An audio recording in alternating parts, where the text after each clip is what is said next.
E agora nós estamos em contato com a nossa convidada, ela que joga pela seleção feminina de basquete em cadeiras de roda, já atua pela seleção brasileira, já conquistou vários títulos aí com a seleção, esteve disputando vários campeonatos, também trabalha aí como modelo, né? Enfim, vamos conversar com Paola Kochler. Paola, boa tarde. Prazer falar com você aqui na Rádio Teletema, Espaço da Inclusão, tudo bem? Boa tarde, galera. Agradeço pelo convite, é um prazer estar aqui e vamos aí falar um pouquinho do nosso basquete em cadeira de rodas, divulgar essa modalidade tão bonita, né? E bora! Vamos lá. Paulo, fala um pouco da sua história. Você nasceu deficiente? Você ficou depois? Como que foi isso para você? Certo.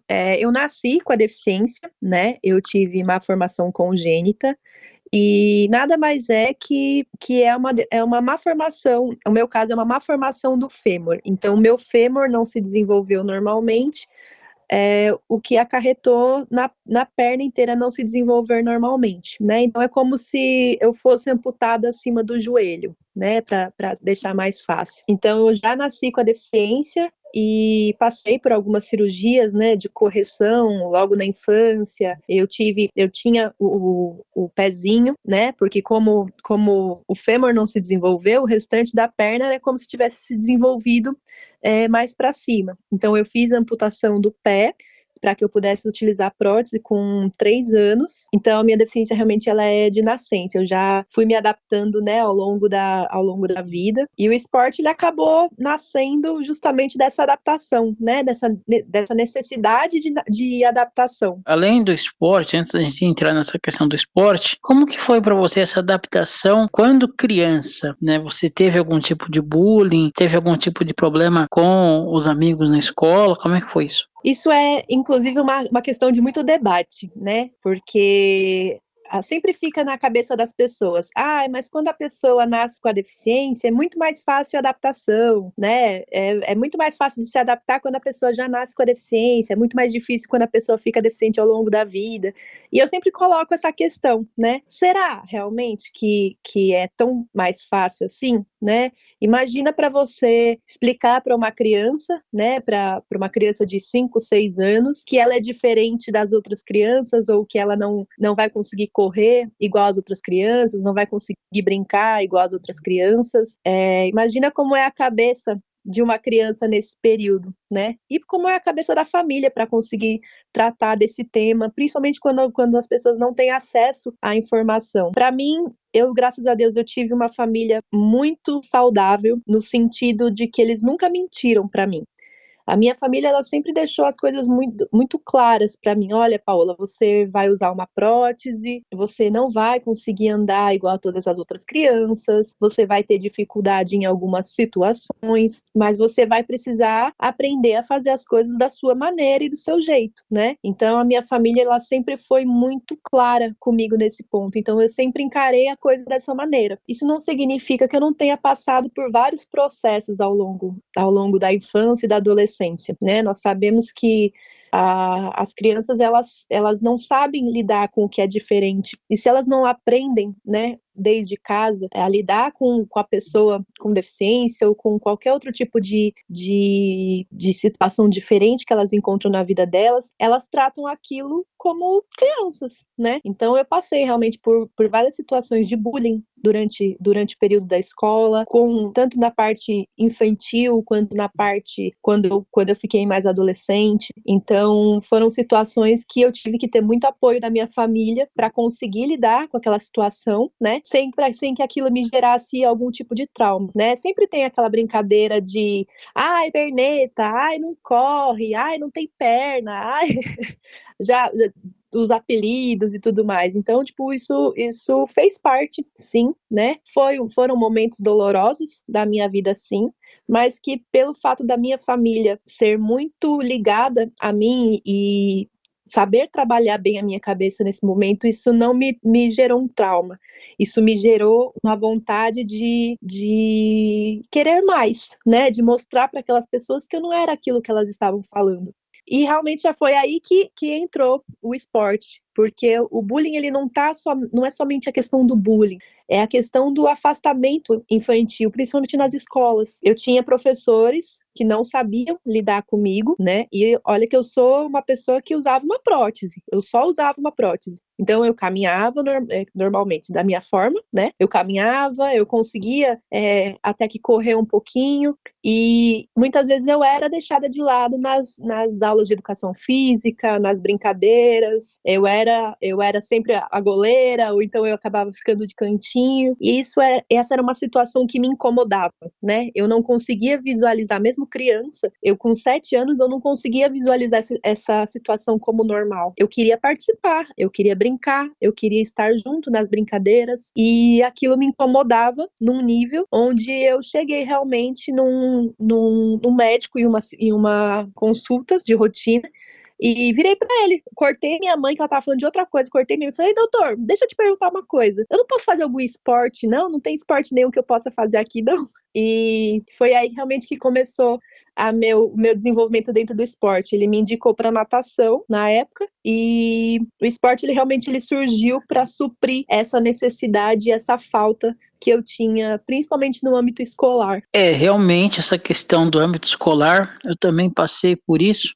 Eu estudei em 2 etapas, na escola regular, depois eu estudei numa escola especial, e na escola regular, no início também, os professores de educação física, né, não aceitavam, ou não tinha preparo, ou não queria realmente incluir, né, uma situação bem, bem complicada. E depois da natação, quando que surgiu a ADD para você, Associação Desportiva para Deficientes, mais precisamente o basquete? Então, quando eu entrei na natação, eu entrei aos 7 anos, e eu buscava realmente essa questão do lúdico, né, que eu não tinha na escola. Só que na natação eu entrei, como eu sempre fui muito, muito espoleta, eu sempre fui muito para frente, eu acabei entrando em um modo competitivo dentro da natação muito rápido, né? Eu nadei dos 7 aos 10, e aos 10 anos eu já competia, já participava de campeonatos importantes, já vencia todo mundo, então eu vencia de pessoas que tinham o dobro da minha idade. Aquilo se tornou chato para mim, né? Não era o que eu buscava realmente a brincadeira, eu queria o lúdico que eu não tinha.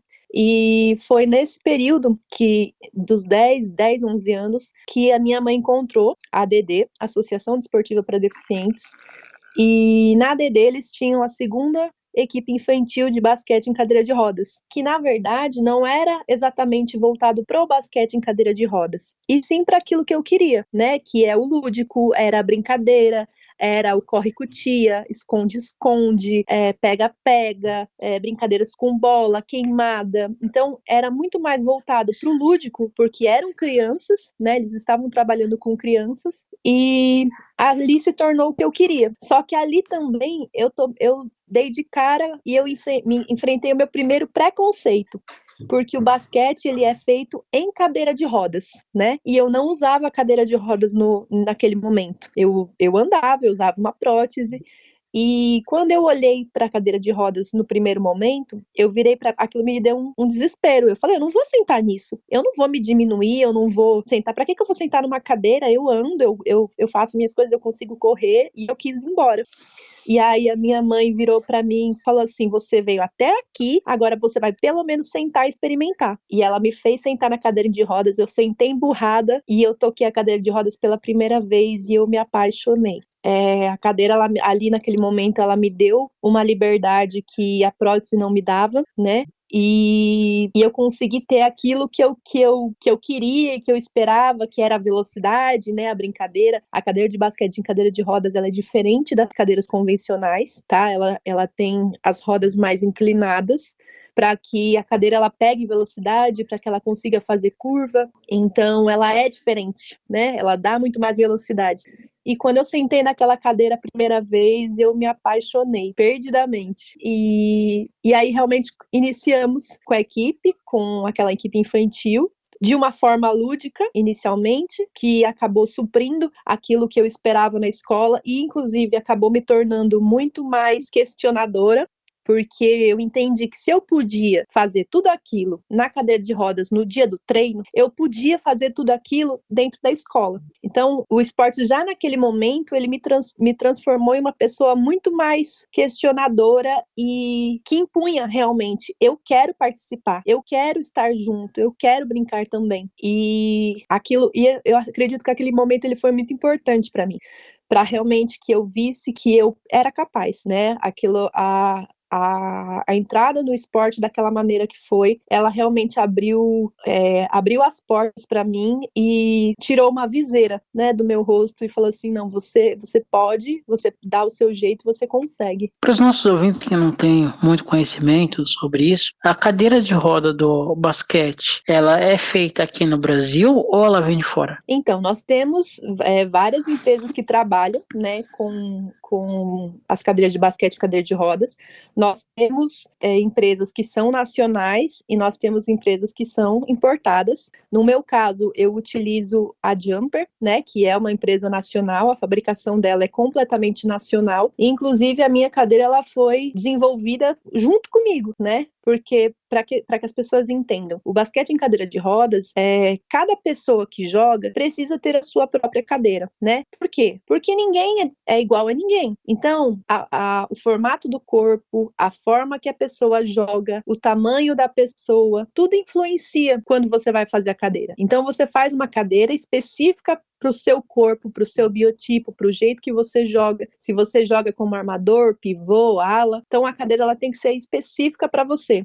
E eu fiz parte, junto com a Jumper, de todo esse desenvolvimento, né? E nós pudemos desenvolver uma cadeira que fosse realmente feita e adaptada para a minha forma de jogar e para a forma da minha deficiência, do jeito que eu precisava. Então, nós temos tanto as cadeiras que são nacionais, quanto as cadeiras que são importadas. E você, depois que você descobriu o esporte, você esteve em várias competições, inclusive, né? No juvenil, em várias competições até chegar ao status principal. Sim, eu comecei, né, com essa equipe infantil, e essa equipe infantil ela foi se desenvolvendo dentro da instituição, né? Então aquelas crianças elas foram crescendo, foram virando adolescente, e era natural que nós já não quiséssemos mais brincar, né, que nós quiséssemos já algo mais sério. Então aquela equipe Kids acabou virando uma equipe juvenil, que mais para frente acabou virando a equipe Magic Wheels, que virou uma segunda equipe competitiva. A partir dessa equipe Magic Wheels, eu fui chamada para disputar, e a equipe Magic Wheels é uma equipe mista, tá? Inicialmente, naquela época. E a partir daquela equipe, eu fui chamada para disputar um brasileiro feminino, isso em 2017.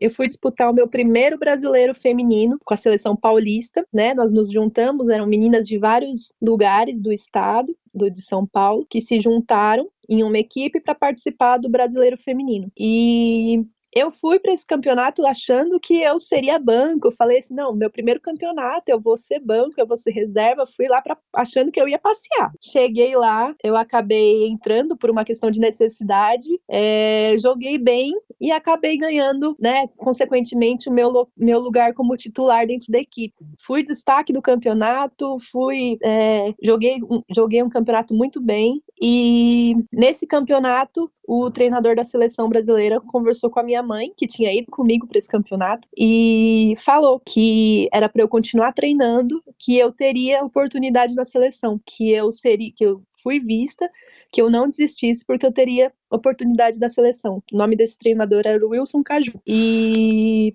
foi o que aconteceu. 2008 foi a Paralimpíada de Pequim e 2009 teve a fase de treinamento para Guatemala, para a Copa das Américas. Em 2009 veio a minha primeira convocação, minha primeira pré-convocação para a seleção brasileira, né? E menino, deu tudo que você pode imaginar, me deu dor de barriga, eu fiquei doente, me deu nervosismo, eu fiquei tudo que você pode imaginar de errado, mas eu continuei treinando, de cabeça erguida, e eu fiquei entre as 12 que iriam para a seleção. E essa foi realmente a minha primeira competição, foi a Copa das Américas na Guatemala, foi minha primeira competição com a seleção brasileira. E a partir daí vieram uma atrás da outra.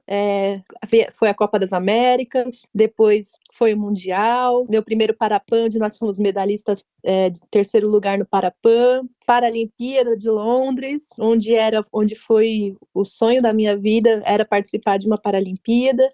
Consequentemente, depois foram vindo os novos ciclos. Sul-Americano, Copa das Américas, mais um Mundial, mais um Parapan, mais uma medalha no Parapan, Paralimpíada Rio 2016, onde foi um sonho realizado, né? Já tinha acontecido da Londres, mas estar na Rio 2016 foi, com certeza, a melhor coisa da minha vida, foi o melhor momento da minha vida. Aliás, você comentou do professor Wilson Caju, que inclusive é da All Star sobre rodas, né? Faz um trabalho já há bastante tempo aí no basquete em cadeiras de roda. Sim, ele é um dos principais treinadores da modalidade, né? Já era na época quando eu entrei, continua sendo hoje um dos principais treinadores da modalidade. Quando você começou, principalmente, né? Falei, não, agora eu sou uma atleta profissional. Você se espelhou em alguém, né? Começou eu quero ser igual a essa atleta, ou não, ou foi indo com naturalidade? Na verdade, quando a coisa começou, eu não acreditava que aquilo estava acontecendo comigo, né? Em 2009, quando eu recebi a convocação, eu não acreditei que aquilo estava acontecendo comigo, porque era muito surreal, eu era muito menina e era muito surreal o que estava acontecendo. Eu queria estar na seleção, mas eu achava que eu não era capaz naquele momento, né? E eu acho que o grande espelho que eu tinha eram principalmente os meninos que jogavam no time mais velho, da gente, da época, que era o Magic Hands, e eu me espelhava muito neles, porque a gente acabava treinando junto e, tipo, eles realmente nos ajudavam muito, e eu me espelhava muito neles na época, porque eu vi o quanto eles treinavam, o quanto eles se dedicavam, e eu queria aquilo para mim, mas eu não imaginava que seria tão cedo, né? A partir do momento que eu fiquei entre as 12 na Copa América em 2009 e que eu olhei em volta e eu falei assim, caramba, eu tô aqui com todas essas meninas que são jogadoras maravilhosas, são pessoas que eu admiro, tinham meninas lá que se tornaram minhas amigas, que eram pessoas que eu admirava, a Débora entre elas, que é minha amiga até hoje, já estava lá, que eu olhei para elas e eu falei assim, eu consigo fazer parte disso e eu vou conseguir ser tão boa quanto. E foi a partir desse momento realmente que eu tomei aquilo como o meu trabalho e virou, e o meu treinamento passou a ser focado em estar novamente na seleção. Então eu treinava, obviamente, para estar apta para o clube, né, para os jogos do clube, mas estar apta para a seleção virou a minha prioridade. Aliás, hoje aqui em São Paulo nós temos o Clube Atlético Ipiranga, né? O Santos Mob Dix faz um trabalho bem interessante aí no basquete em cadeiras de roda. Sim, hoje já vai fazer uns 3 anos que que eu estou com o Clube Ipiranga, 3, 4 anos, na verdade, porque eu sempre esqueço de contar a pandemia, né, gente?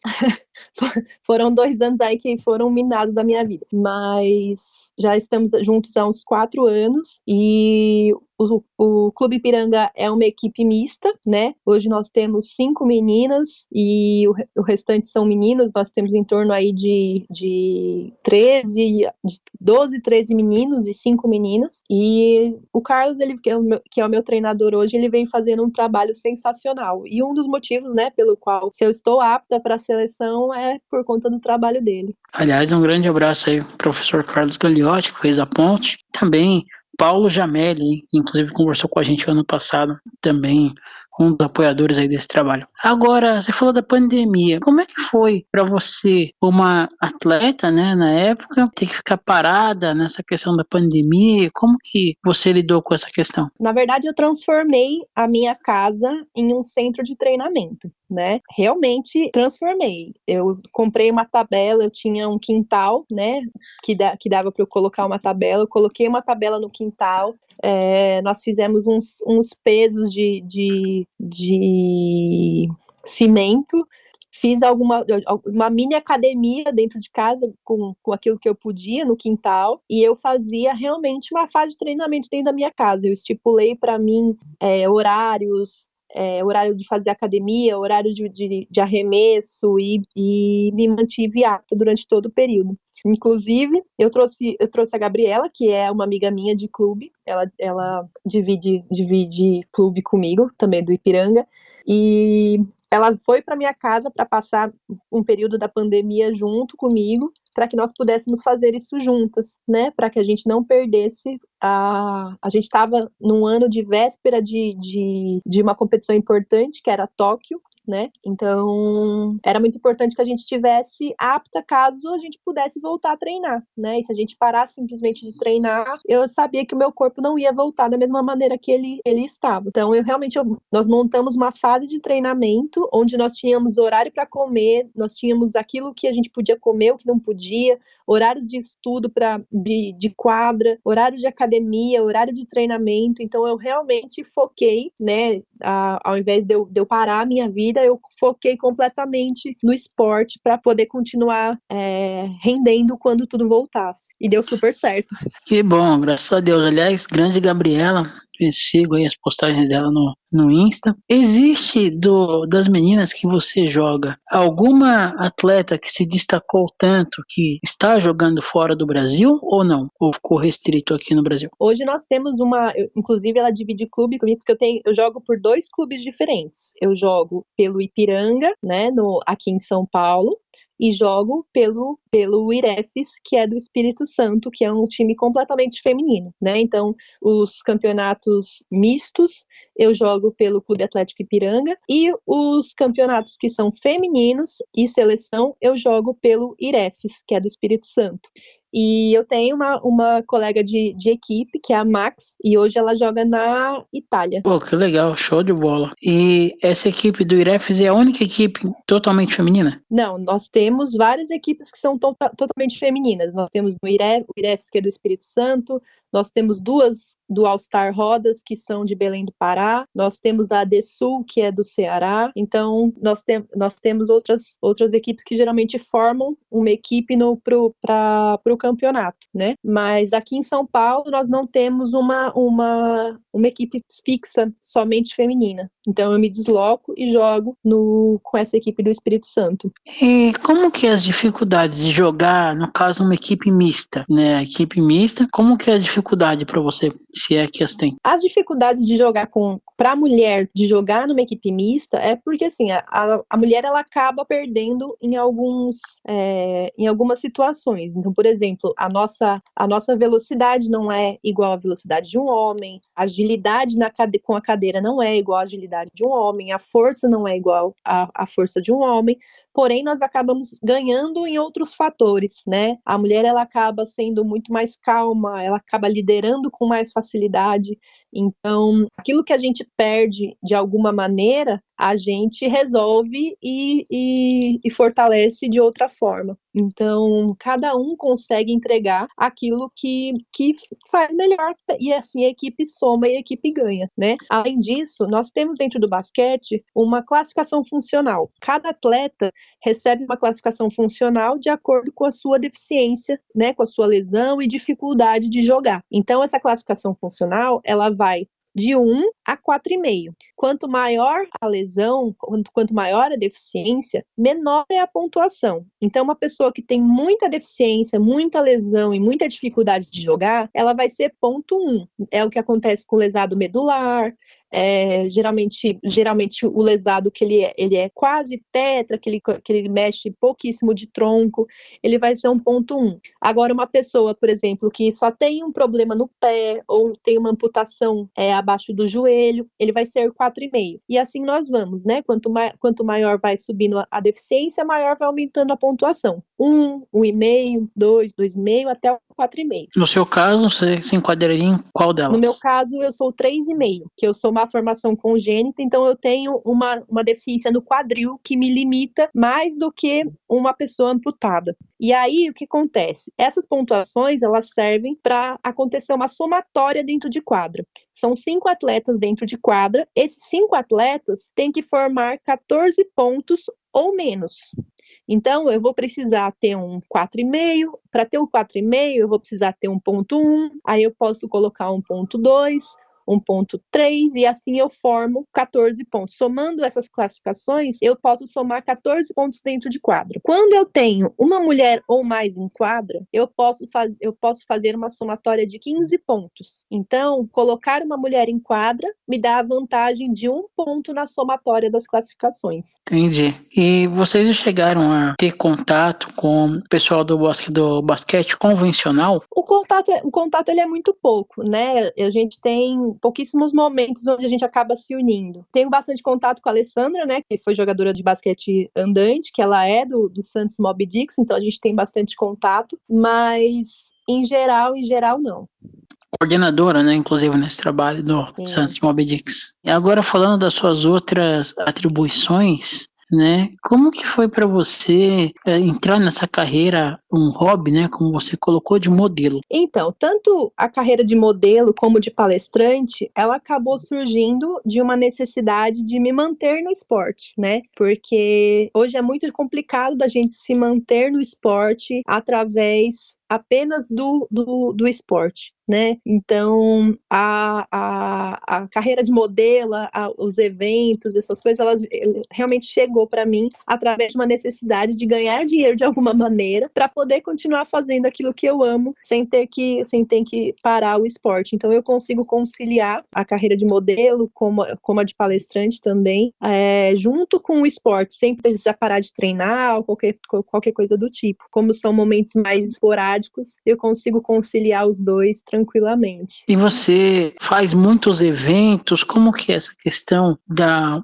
modelo em relação à pessoa com deficiência? Hoje eu trabalho, né, com uma agência que é do Sete Atletas e ele realmente ele que me divulga e me manda para os jobs sempre que aparece alguma coisa voltada principalmente na parte de comercial e essas coisas, ele já me direciona e já me manda direto para os trabalhos. Mas é uma coisa que vem crescendo, é um mercado que vem crescendo bastante, né, vem sendo muito mais divulgado, então na maioria dos eventos, na maioria das propagandas, hoje você vê a pessoa com deficiência representada, né, de alguma maneira. Então, antigamente era algo que aparecia muito pouco trabalho, hoje é algo que aparece muito trabalho, e isso é muito positivo, né? A gente vê que realmente as pessoas estão passando a se preocupar mais com a visibilidade da pessoa com deficiência, isso é muito importante. Você, inclusive, chegou aí para Berlim, né? Para Berlim, não. Eu fui para Düsseldorf. Eu sou garota propaganda pela Jumper também, pela Jumper Equipamentos, na maior feira, que é a Reacare, que é a maior feira da Europa. Eu sou a garota propaganda em Düsseldorf, na Reacare. Então, se você vai para a Reacare, é muito parecida com a Reatec que nós temos aqui, só que ela é 10 vezes maior do que a Reatec. E se você for para Düsseldorf no período da Reacare, você vai ver a carinha da Paola estampada pela cidade toda. Maravilha. Nossa, se a Reatec já é grande, eu fico imaginando essa daí. É gigantesca. É um paraíso. Se não me engano, são 10 pavilhões, como se fossem 10 pavilhões da Reatec. É gigante. Eu imagino os preços também como que devem ser, mas aí é uma outra etapa. Você considera que a Kika de Castro teve um papel fundamental para essa questão de, hoje em dia, terem mais pessoas com deficiência nessa área de modelo? Com certeza. A Kika, ela foi a pioneira, né? Nesse trabalho, então ela divulgou, inclusive eu fiz vários trabalhos com a Kika, foi uma pessoa que me lançou realmente essa ideia de por que não, né, mostrar que a pessoa com deficiência está aqui, né? Então, com certeza, eu acho que foi o pontapé, principalmente para mim, inclusive para mim, né? Foi um pontapé nessa carreira, com certeza. Agora uma outra questão que me chamou bastante atenção, a questão de dançarina. Como que surgiu isso, essa ideia de você também se dedicar à dança? A dança, ela surgiu na adolescência, né, na ADD também, porque a gente já jogava basquete, então a minha adolescência foi dentro da quadra. E nós tínhamos muitas meninas no time, e a gente queria despertar essa coisa mais feminina, né? O basquete, ele sempre foi uma coisa, ele é um esporte meio bruto, né? Então a gente queria, como adolescente, a gente queria despertar uma parte feminina, né? Uma outra parte que fosse diferente do basquete, a gente sentia falta disso. E aí, na época, nós começamos um grupo de dança do ventre, e tava na época da novela O Clone, então tava uma febre da dança do ventre, a gente queria, porque queria começar uma equipe de dança do ventre. E aí começamos a equipe, e foi muito legal, foi um hobby que realmente eu me apaixonei, e eu me desenvolvi. Mesmo depois que as meninas acabaram parando, foram deixando de gostar ou deixando de querer fazer parte, foi algo que eu gostei e eu quis dar continuidade. Então, mesmo eu não participando mais das aulas e tudo mais, eu acabava dançando em eventos, ou sempre que tinha alguma coisa da própria DD, alguma abertura, alguma coisa, eu acabava dançando também. E é uma coisa que eu levei para a vida. E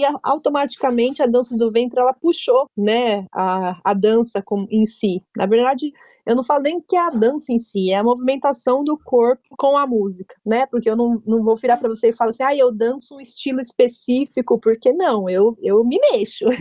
Mas eu venho da dança do ventre mesmo, eu gosto, e geralmente quando tem algum evento, alguma coisa assim, o pessoal me chama, eu meto a cara e vou. Mas falar que eu treino para isso, eu sou dançarina, já é outra história.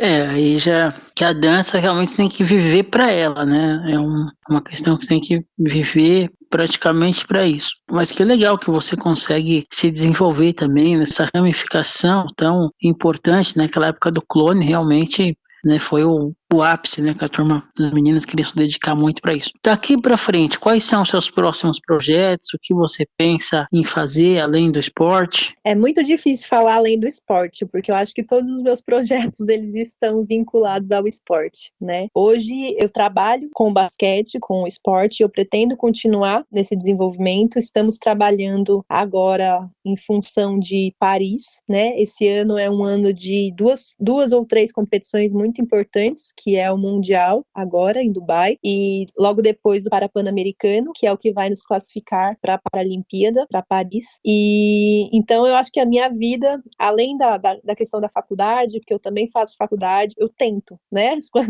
Quando eu tenho tempo, eu tento fazer a faculdade, eu faço faculdade de estética, então eu tô unindo aqui, tô dando um jeito dessa loucura toda de continuar. Agora nós estamos, né, o basquete, ele deu um passo à frente, nós estamos hoje com uma seleção permanente, que é uma seleção de 15 meninas e 15 meninos que estão diretamente ligados à seleção e hoje recebem o patrocínio da Caixa, né? Então foi uma vitória muito grande para o basquete esse ano, e é um ano que tem tudo para dar muito certo, né? A confederação, ela vem investindo bastante na gente, e é um ano, acho que, dos melhores que nós já tivemos, e a tendência é só ser melhor ainda, né? Estamos treinando muito, acho que não tem um mês nesse ano que eu não passe pelo menos uma semana com a seleção ou em algum campeonato referente a isso, voltado para alguma das competições. Então tá um ano muito cheio e vai ser um ano muito prazeroso. Então eu acho que esse ano eu não consigo pensar em outra coisa que não seja realmente o esporte, o basquete, e em finalizar minha faculdade. Acho que as prioridades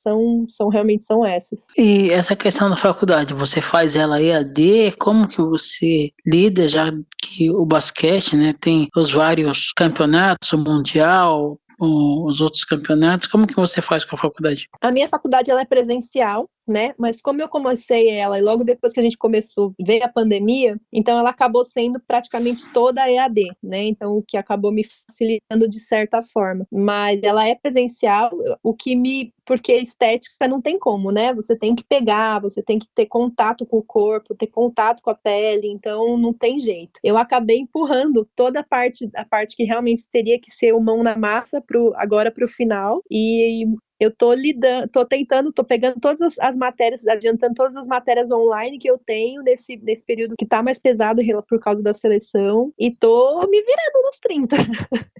Bom, Paola, em nome da Rádio Teletema, do programa Espaço da Inclusão, gostaria de agradecer demais a sua gentileza, a sua atenção aqui com a nossa emissora. Gostaria que você deixasse aí suas considerações finais, passasse seus contatos aí se você quiser, fica à vontade. Na verdade, eu só quero agradecer, né, pelo bate-papo, pela conversa. Eu acho que é muito importante que a gente tenha realmente, que a gente consiga fazer essa divulgação, né? Que como a gente vai gostar de algo que a gente não conhece, que a gente não tem acesso. Então, quanto mais a gente puder se ajudar, divulgar, mostrar realmente para todo mundo, nós estamos aqui, o esporte, no meu caso, ele é o meu trabalho, vamos ver o esporte como meu trabalho, né? Vamos tirar da cabeça essa coisa do deficiente coitadinho. Não, a Paola é uma pessoa com deficiência, mas isso não torna a Paola melhor ou pior do que absolutamente ninguém. A Paola é uma pessoa exatamente igual a todo mundo. E ela quer ser vista dessa maneira. Então, eu sou atleta. A única diferença entre eu e um atleta convencional é que eu disputo com outras pessoas que são deficientes também, que têm alguma deficiência.